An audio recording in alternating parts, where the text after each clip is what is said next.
Kannur railway സ്റ്റേഷനിൽ RPF ഉദ്യോഗസ്ഥനെതിരായ ആക്രമണത്തിൽ പ്രതി ധനേഷിനെ റെയിൽവേ പോലീസ് കസ്റ്റഡിയിലെടുത്തു. RPF ഉദ്യോഗസ്ഥനായ ശശിധരനെയാണ് മുൻ സൈനികനും നിലവിൽ കാസർഗോഡ് ഉപ്പളയിൽ റെയിൽവേ ഗേറ്റ് കീപ്പറുമായ ധനേഷ് ആക്രമിച്ചത്. വിവരങ്ങളുമായി കണ്ണൂരിൽ നിന്നും അരുൺ പൂപ്പറമ്പ ചേരുന്നു. അരുൺ, പറയൂ.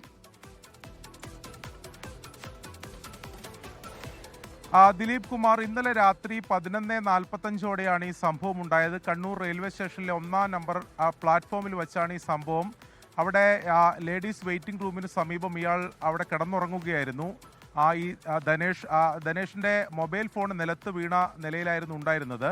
ആ സമയത്ത് അവിടെ നൈറ്റ് ഡ്യൂട്ടിയിൽ ഉണ്ടായിരുന്ന ഉദ്യോഗസ്ഥനായിരുന്നു ശശിധരനൊപ്പം മറ്റൊരു RPF ഉദ്യോഗസ്ഥൻ കൂടി ഉണ്ടായിരുന്നു. ഈ ഫോൺ നിലത്ത് വീണത് കണ്ടാണ് ഇവർ അങ്ങോട്ട് പോയതും ഇയാളെ വിളിച്ചുണർത്തി ഈ കാര്യം പറഞ്ഞു. പിന്നീട് എങ്ങോട്ടാണ് പോകേണ്ടത് എന്നുൾപ്പെടെയുള്ള വിവരങ്ങൾ ചോദിച്ചറിഞ്ഞു. അതിനിടെ പെട്ടെന്ന് ഈ ധനേഷ് പ്രകോപിതനായി എന്നതാണ് ഇവരുടെ പരാതിയിൽ പറയുന്നത്. അങ്ങനെ പിന്നീട് ആദ്യഘട്ടത്തിൽ അസഭ്യം പറഞ്ഞു, പിന്നീട് മർദ്ദനമുണ്ടായി. ഇവർ ഡ്യൂട്ടിക്കായി ഉപയോഗിക്കുന്ന ഉപകരണങ്ങൾ ഈ ധനേഷ് അടിച്ചു തകർക്കുകയും ചെയ്തു. ഇയാൾ കോൺട്രാക്ട് ബേസിൽ ജോലി ചെയ്യുന്ന റെയിൽവേ ജീവനക്കാരനാണ്. ഉപ്പളയിലെ റെയിൽവേ ഗേറ്റ് കീപ്പറാണ് എന്നതാണ് നമുക്ക് റെയിൽവേ പോലീസിൽ നിന്ന് ലഭിക്കുന്ന വിവരം.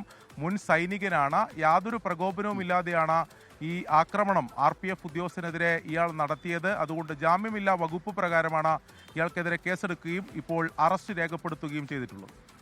ലോകത്തെവിടെയായാലും ഏത് സമയത്തും 24 വാർത്തകളും ഓഗ്മെന്റഡ് റിയാലിറ്റി പാക്കേജുകളും എക്സ്പ്ലെയിനറുകളും വിശദമായി കാണാൻ ഞങ്ങളുടെ YouTube ചാനൽ നിങ്ങൾക്ക് സബ്സ്ക്രൈബ് ചെയ്യാം.